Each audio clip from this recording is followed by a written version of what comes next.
Howdy folks, Jambareeqi here. This is my Patreon page. What is it? Well, it's a website for my fans to make monthly donations to me. Patrons can donate as much as they want each month and stop donating anytime. Your donations help fund my more ambitious videos and serve as financial support for me outside my channel. With enough patrons, I could turn this passionate hobby of mine, film reviewing, into my full-time job. Which is honestly my dream right now. In return for their donations, I reward my patrons with exciting, amazing perks, like their name at the end credits of Jambareeqi reviews, access to videos before they go up on my YouTube channel, and if a patron donates $10 or more, then I will reward them with a chance to make me review anything at all, and I mean anything. Recently, one of my patrons, Karan-san, who's also a good friend of mine, increased his Patreon donation to $10, which means that he can now make me review anything, and he chose Spirited Away. In Spirited Away, a little girl called Chihiro and her parents are driving to the family's new home when they stumble upon a spirit world. There, her parents end up greedily eating loads of food and are punished by being turned into pigs. In order to survive this strange new place, Chihiro must work in the spirit bathhouse for the evil witch Yubaba and have her name replaced with Sen. With help from Yubaba's employees, Haku, Lin, and Kamaji, Chihiro must escape her contract and save her parents. This film is renowned for being incredibly surreal and weird, from its fantastical creatures to its almost nonsensical logic. While I will agree that the film is rather odd, I quite like that it doesn't try to spell things out or directly explain itself. It gives us enough strange, otherworldly ideas to help us make our own interpretations. Which is what I'm going to do for this video. I don't plan on spending this review racking my brain around trying to work out Miyazaki's intentions. No, that's what most reviewers have done already, and I don't want to end up relaying what everyone else has said. I want to talk about what this movie means to me and how I like to interpret it. This is to help my review feel more uniquely personal. So, one thing that connects me with this movie is its dreamlike style of storytelling. The alienating strangeness and questionable logic make the movie feel reminiscent of many dreams I've experienced. I actually resonate with the baffling nature of the movie because it's so similar to the way my dreams play out. Well, come in. I said come in.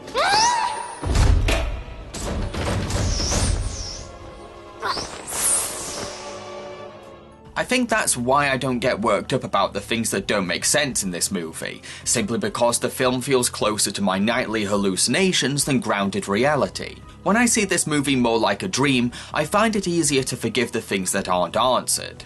However, I wouldn't say that the film holds no resonance at all with real life, no way. You see, I think the whole story seems to bear relations to what adult life can be like.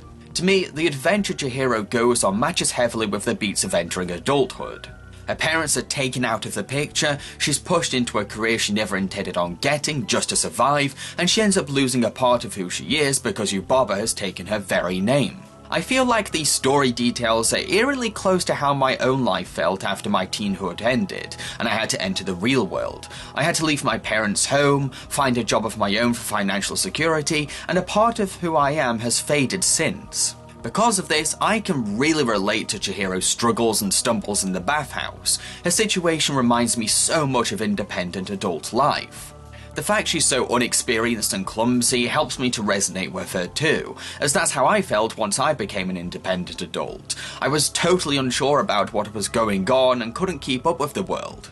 Heck, this one shot of Chihiro crying and eating food pretty much sums up young adult life. But I wouldn't say that my interpretation of the movie is a reminder of how somber adult life can be. Instead, watching Chihiro adapt to a strange new environment shows an inspiring level of perseverance. Chihiro's experience in the bathhouse evolves her from being a whiny little brat into a mature and independent grown-up. It's an uplifting message about how you can survive even if you're thrown into the deep end without much experience or understanding.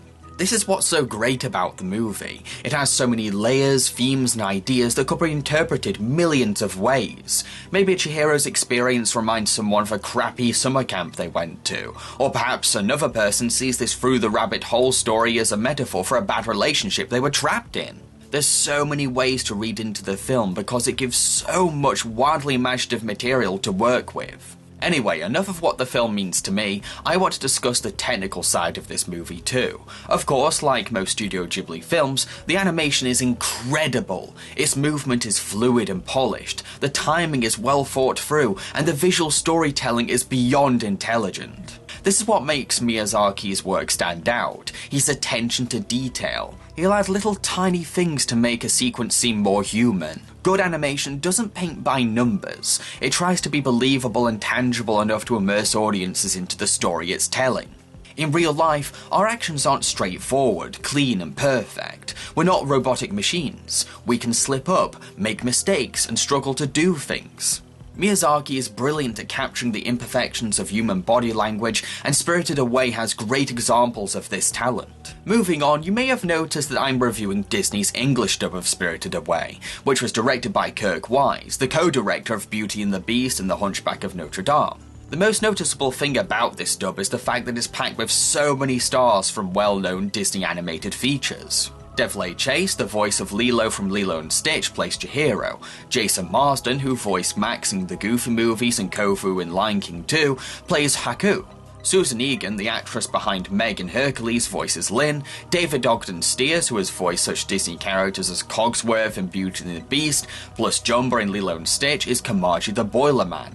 In addition, Susan Plachette, who was Zira in Lion King 2, takes on the role of Yubaba and her twin sister Zaniba.